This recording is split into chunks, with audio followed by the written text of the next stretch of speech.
തൊഴിയൂർ സുനിൽകുമാർ വധക്കേസിൽ പ്രതികളാക്കി ശിക്ഷ അനുഭവിച്ച നിരപരാധികൾക്ക് UDF സർക്കാർ നീതി നിഷേധിക്കുകയായിരുന്നുവെന്ന് CPM ജില്ലാ സെക്രട്ടറി KV അബ്ദുൽ ഖാദർ.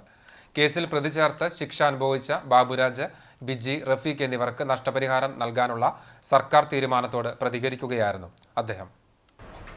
1000 കുറ്റവാളികൾ രക്ഷപ്പെട്ടാലും ഒരു നിരപരാധി പോലും ശിക്ഷിക്കപ്പെടാൻ പാടില്ല എന്നതാണ് ഇന്ത്യൻ നീതിന്യായ വ്യവസ്ഥയുടെ ഏറ്റവും പ്രധാനപ്പെട്ട കാതൽ എന്ന് പറയുന്നത്.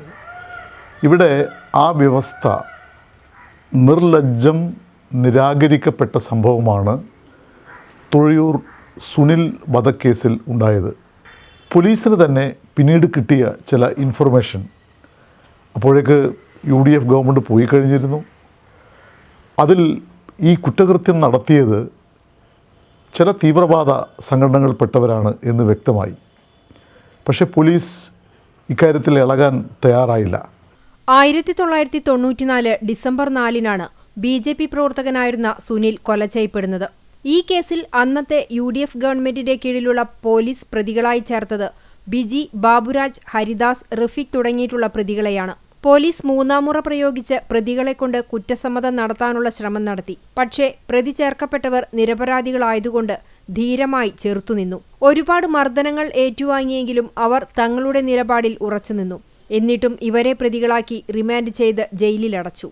വിചാരണ കോടതി പോലീസിന്റെ കള്ളക്കഥ വിശ്വസിച്ച് ശിക്ഷിക്കുകയും ചെയ്തു. പക്ഷേ പ്രതികളാക്കപ്പെട്ട ബാബുവും ബിജിയും റഫീഖുമൊക്കെ നടത്തിയ വലിയ നിയമ പോരാട്ടമാണ് സംഭവഗതികളെ മാറ്റിമറിച്ചത്. പോലീസിന് തന്നെ പിന്നീട് കിട്ടിയ ചില ഇൻഫർമേഷനിൽ കുറ്റകൃത്യം നടത്തിയത് ചില തീവ്രവാദ സംഘടനയിൽപ്പെട്ടവരാണെന്ന് വ്യക്തമാകുകയായിരുന്നു. പക്ഷേ പോലീസ് ഈ കാര്യത്തിൽ ഇടപെടാൻ തയ്യാറായില്ല. കേരള നിയമസഭയിൽ ഈ വിഷയം അവതരിപ്പിച്ചുകൊണ്ട് ഒരു സബ്മിഷൻ അവതരിപ്പിച്ചപ്പോൾ കേസ് സംബന്ധിച്ച രേഖകളൊന്നും ഗുരുവായൂർ പോലീസ് സ്റ്റേഷനിൽ ലഭ്യമല്ല എന്നാണ് അന്ന് ഉമ്മൻചാണ്ടിയുടെ ഗവൺമെന്റ് നൽകിയ മറുപടി. 2016-ൽ LDF ഗവൺമെന്റ് വന്നതിന് ശേഷമാണ് കാര്യങ്ങൾ മാറിമറിഞ്ഞത്. ബാബുരാജ് ഹൈക്കോടതിയിൽ പോകുകയും പുനരന്വേഷണത്തിന് നിർദ്ദേശിക്കുകയും ചെയ്തു. പോലീസ് കൃത്യമായി അന്വേഷിച്ച് പ്രതികളായിട്ടുള്ള ആളുകളെ അറസ്റ്റ് ചെയ്യുകയുണ്ടായി.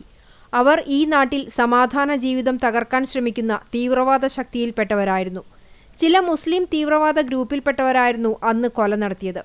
ഏതാണ്ട് 31 വർഷക്കാലം അവർ അനുഭവിച്ച മാനസിക സംഘർഷങ്ങൾക്ക് പകരമാവില്ല ഈ നഷ്ടപരിഹാര തുക എന്നറിയാം. എങ്കിൽ പോലും അവരാണ് ശരിയെന്ന് ഈ നിലപാടിലൂടെ ഗവൺമെന്റും നീതിന്യായ സംവിധാനവും തെളിയിച്ചു എന്നുള്ളത് അഭിമാനാർഹമാണെന്നും അബ്ദുൽ ഖാദർ വ്യക്തമാക്കി.